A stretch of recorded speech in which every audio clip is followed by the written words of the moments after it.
അസ്സലാമു അലൈക്കും വറഹ്മത്തുള്ളാഹി തആല വബറകാതുഹു. നമ്മളിന്നിവിടെ ചർച്ച ചെയ്യാൻ പോകുന്നത് സമസ്ത കേരളയുടെ മദ്രസ 5ാം ക്ലാസ്സിൻ്റെ ഈ വർഷത്തെ, അതായത് 2024 പാദവാർഷിക പരീക്ഷയുടെ വിഷയമായ തജ്വീദിൻ്റെ ചോദ്യവും അതിൻ്റെ ഉത്തരവുമാണ്. അപ്പോൾ നമ്മൾ ആദ്യം ചോദ്യത്തിലേക്ക് വരുമ്പോൾ നമുക്ക് കാണാൻ പറ്റുന്നത്, ഒന്നാമതായിട്ട് കൊടുത്തിരിക്കുന്ന ചോദ്യം വേർതിരിക്കാം എന്നാണ്. അതിന് ബ്രാക്കറ്റിൽ കുറച്ച് അക്ഷരങ്ങൾ കൊടുത്തിട്ടുണ്ട്.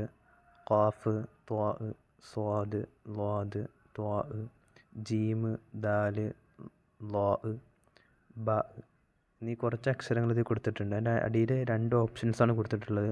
ഒന്ന് കൽക്കല, മറ്റൊന്ന് ഇത്ബാഖ്.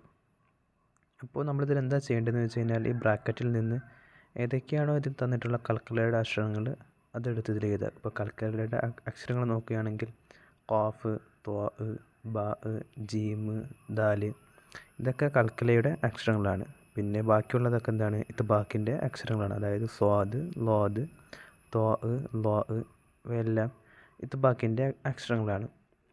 അങ്ങനെ ഒന്നാമത്തേത് മൊത്തം പൂർത്തിയാക്കി കഴിഞ്ഞാൽ നമ്മൾ രണ്ടാമത്തേതിലേക്ക് പോകുമ്പോൾ യോജിച്ചവ ചേർക്കാം എന്നാണ് രണ്ടാമത്തെ ഓപ്ഷൻ. അതിൽ ബ്രാക്കറ്റിൽ കുറച്ച് ഉത്തരങ്ങൾ കൊടുത്തിട്ടുണ്ട്. അതിനനുസരിച്ച് ഏകദേശം ഒരു 6 ചോദ്യങ്ങളും താഴെ കൊടുത്തിട്ടുണ്ട്. നമ്മളിനി ബ്രാക്കറ്റിലുള്ള നോക്കുകയാണെങ്കിൽ നബി സല്ലല്ലാഹു അലൈഹി വസല്ലമ തങ്ങൾ പറയുന്നു. പിന്നെ അടുത്തത് ഉമ്മുൽ മുഅ്മിനീൻ ആയിഷ റളിയല്ലാഹു അൻഹ പറയുന്നു. പിന്നെ അടുത്തത് ശൂന്യമായ വീട് പോലെയാണ്. പിന്നെ അടുത്തത് സക്കത്തയുടെ ഹായിന്, പിന്നെ താ ആയിട്ട് പിന്നെ അക്ഷരങ്ങളെ ഉച്ചരിക്കേണ്ടത്. ഇനി നമ്മളതിൻ്റെ ചോദ്യത്തിലേക്ക് പോവുകയാണെങ്കിൽ, ഒന്നാമത്തെ ചോദ്യം അൽ മാഹിറുൽ ഖുർആനി മഅ സഫറത്തിൽ കിറാമി അൽ ബററ ഡാഷ് എന്നാണ് കൊടുത്തിട്ടുള്ളത്. അപ്പോൾ അതിൻ്റെ ഉത്തരം നമ്മൾ നോക്കുകയാണെങ്കിൽ അൽ മാഹിറു ഫിൽ ഖുർആനി മഅ സഫറത്തിൽ കിറാമിൽ ബററത്തി ഉമ്മുൽ മുഅ്മിനീൻ ആയിഷ റളിയല്ലാഹു അൻഹ എന്നാണ് അടുത്ത ഉത്തരം വരുന്നത്. ഇനി രണ്ടാമത്തെ ചോദ്യം നമ്മൾ നോക്കുകയാണെങ്കിൽ ഖൈറുക്കും മൻ തഅല്ലമൽ ഖുർആന വ അല്ലമ എന്നാണ് കൊടുത്തിട്ടുള്ളത്.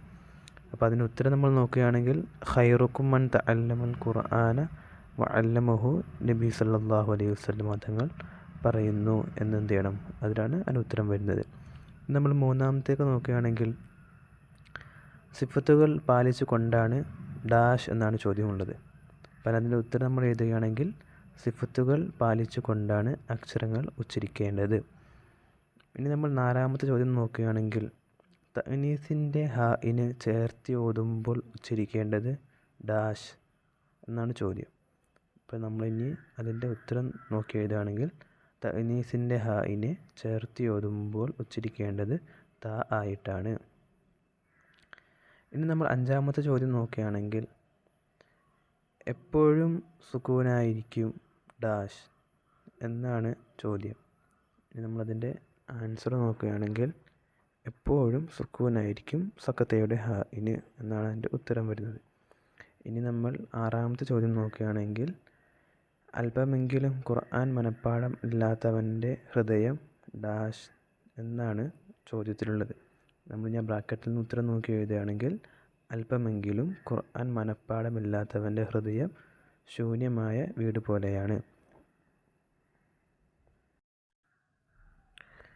ഇനി നമ്മൾ രണ്ടാമത്തെ സെക്ഷൻ മുഴുവൻ നോക്കി കഴിഞ്ഞാൽ അടുത്തത് നമുക്കുള്ളത് മൂന്നാമത്തെ സെക്ഷനാണ്. അതിൽ വന്നിരിക്കുന്നത് ഓരോ ഉദാഹരണം എഴുതാമെന്നാണ് കൊടുത്തിട്ടുള്ളത്. അപ്പോൾ ഇതിൽ ആകെ ഒരു 5 ചോദ്യങ്ങളുണ്ട്. ഒന്ന് ഹ ഉ തഅനീസ്, അതേപോലെ ഹ ഉൽ അമീറിൻ്റെ മുൻപ് സുക്കൂൻ വന്നതിന്, അതേപോലെ സക്കത്തയുടെ ഹാഇന്, പിന്നെ നീട്ടി ഓതേണ്ട ഹ ഉൽ അമീറിനുള്ളൊരു ഉദാഹരണം, അതേപോലെ ഹംസത്തുൽ വസ്ലിന്, ഇങ്ങനെ 5 ഉദാഹരണം എഴുതാനാണ് പറഞ്ഞിട്ടുള്ളത്. അപ്പോൾ നമ്മൾ ആദ്യത്തേത് നോക്കുകയാണെങ്കിൽ ഹ ഉ തഅനീസ്, നമുക്കതിന് വേണമെങ്കിൽ അൽ ഖാരിഅ, അൽ ഗാഷിയ, ഫാക്കിഹത്തിൻ കസീറ, മഖ്തൂഅ, മംനൂഅ എന്നീ തുടങ്ങിയ കുറേ ഉദാഹരണങ്ങൾ ഖുർആനിലുണ്ട്. അതിൽ നിന്ന് ഏതെങ്കിലും ഒന്ന് നമുക്ക് എഴുതിയാൽ മതി. അടുത്ത നമ്മൾ രണ്ടാമത്തേതിലേക്ക് പോകുമ്പോൾ ഹ ഉൽ അമീറിൻ്റെ മുമ്പ് സുക്കൂൻ വന്നതിന് ഒരു ഉദാഹരണം എഴുതാനാണ് കൊടുത്തിട്ടുള്ളത്. അപ്പോൾ അതിന് നമ്മൾ ഉദാഹരണം എഴുതുകയാണെങ്കിൽ അൻഹു തലഹ വ ഇലൈഹിൽ മസീർ തുടങ്ങി ഒരുപാട് വാക്കുകൾ ഖുർആനിലുണ്ട്. അതിൽ നിന്ന് ഏതെങ്കിലും നമ്മൾ എന്ത് ചെയ്താൽ മതി, ഇതിന് ഉത്തരമായിട്ട് എഴുതിയാൽ മതി. നമ്മൾ അതിൽ നിന്ന് മൂന്നാമത്തേതിലേക്ക് പോവുകയാണെങ്കിൽ സക്കത്തയുടെ ഹാഇന് ഒരു ഉദാഹരണം എഴുതാനാണ്.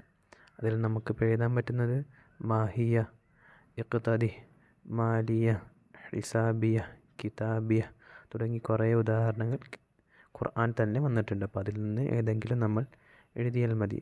ഇതൊക്കെ കാണുമ്പോൾ നമ്മൾ മുമ്പ് ചെയ്ത ഇതേ തജ്വീദിൻ്റെ വീഡിയോയിൽ തന്നെ ഈ ക്വസ്റ്റ്യൻസെല്ലാം നമ്മൾ മുമ്പേ പറഞ്ഞു പോയിട്ടുള്ളതാണ്.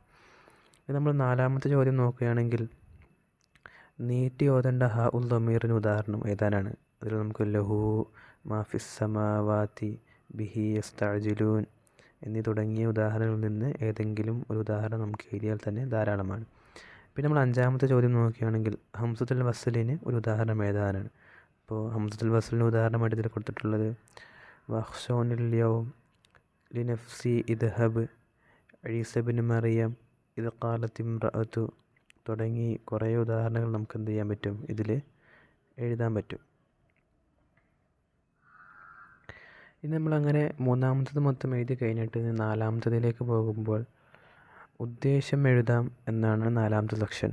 അതിലാകെ 3 ചോദ്യങ്ങളാണ്. ഒന്ന് ഇസ്തിഅല എന്താണെന്നും ഇഖ്വ എന്താണെന്നും ഇത്ബാഖ് എന്താണെന്നാണ് ഇവിടെയുള്ള ചോദ്യം. അപ്പോൾ നമ്മൾ ഇസ്തിഅല എന്താണെന്ന് നോക്കുമ്പോൾ ഉച്ചരിക്കുമ്പോൾ ശബ്ദത്തെ അണ്ണാക്കിലേക്ക് ഉയരലാണ് എന്നാണ് ഇസ്തിഅല. അതായത് നമ്മൾ ഇസ്തിഅലാൻ്റെ അക്ഷരങ്ങൾ ഉച്ചരിക്കുമ്പോൾ ശബ്ദത്തെ എന്ത് ചെയ്യണം, അണ്ണാക്കിലേക്ക് ഉയർത്തി വേണം ഉച്ചരിക്കാൻ. അതേപോലെ 2ാമത്താണ് ഇഖ്വ എന്താണെന്നാണ്. അപ്പോൾ ഇഖ്വ എന്താണെന്ന് നമ്മൾ നോക്കുമ്പോൾ മഖ്റജിൽ ഊന്നൽ ദുർബലമായതിനാൽ മൃദുവായി ശബ്ദം നടക്കലാണ് എന്ത് ഇഖ്വ എന്ന് പറയുന്നത്. അതായത് മഖ്റജിൽ ഊന്നൽ ദുർബലമായ കാര്യമായതുകൊണ്ട് മൃദുവായ ശബ്ദത്തെ ഉച്ചരിക്കലാണ് എന്ത് ഇഖ്വ എന്നുകൊണ്ട് ഉദ്ദേശിക്കുന്നത്. പിന്നെ അടുത്തത് ഇത്ബാഖാണ്.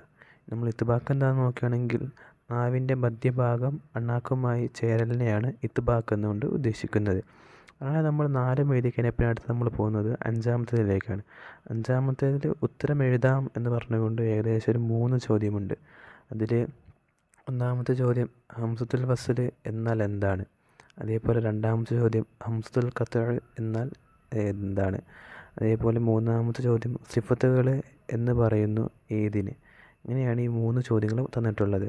ഇനി നമ്മൾ 1ാമത്തെ ചോദ്യം നമ്മൾ നോക്കുകയാണെങ്കിൽ അതായത് ഹംസത്തുൽ വസ്ൽ എന്നാൽ എന്താണ് എന്ന് നമ്മൾ ചോദ്യത്തിന് ഉത്തരം എഴുതുകയാണെങ്കിൽ ഹംസത്തുൽ വസ്ൽ എന്ന് പറയുമ്പോൾ ചേർത്തി ഓതുമ്പോൾ ഉച്ചാരണത്തിൽ വരാത്തതും എന്നാൽ തുടക്കത്തിൽ വരുന്നതുമായ ഹംസയാണ് എന്ത് ഹംസത്തുൽ വസ്ൽ എന്ന് പറയുന്നത്. അതായത് നമ്മൾ ഖുർആനിൽ ചേർത്തി ഓതുമ്പോൾ ഉച്ചാരണത്തിൽ വരാത്തതും തുടക്കത്തിൽ വരുന്നതുമായ ഹംസയാണ് എന്ത് ഹംസത്തുൽ വസ്ൽ എന്ന് പറയുന്നത്.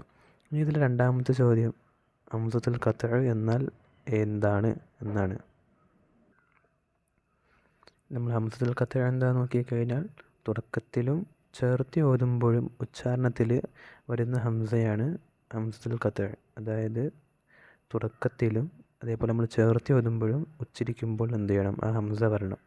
ഇനി നമ്മൾ 3ാമത്തത് എന്താണെന്ന് നോക്കുമ്പോൾ സിഫത്തുകൾ എന്ന് പറയുന്നു ഏതിന് എന്നാണ് 3ാമത്തെ ചോദ്യം. അതിന് ഉത്തരം എന്താണ് കൊടുത്തിരിക്കുന്നത് നോക്കുകയാണെങ്കിൽ അറബി അക്ഷരങ്ങൾ അവയുടെ മഖ്റജിൽ നിന്ന് പുറപ്പെടുമ്പോൾ ഉണ്ടാകുന്ന ശബ്ദ വ്യത്യാസങ്ങളെയാണ് എന്ത് സിഫത്തുകൾ എന്ന് പറയുന്നത്.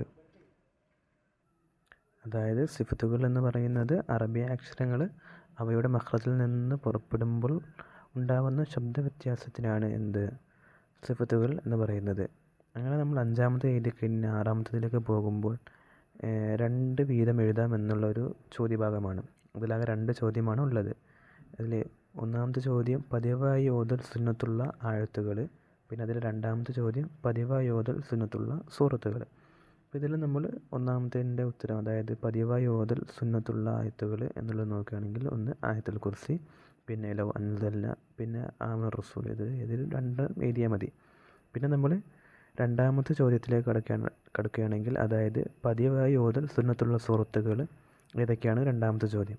അതിലിപ്പോൾ നമ്മൾ എഴുതേണ്ട ഉത്തരം സൂറത്തുൽ ഫാത്തിഹ, സൂറത്തുൽ സജദ, സൂറത്തുൽ യാസീൻ, അർ റഹ്മാൻ, അൽ വാഖിയ, സൂറത്തുൽ മുൽക്ക്, ഇഖ്ലാസ്, സൂറത്തുൽ മുഅവ്വിദതൈൻ.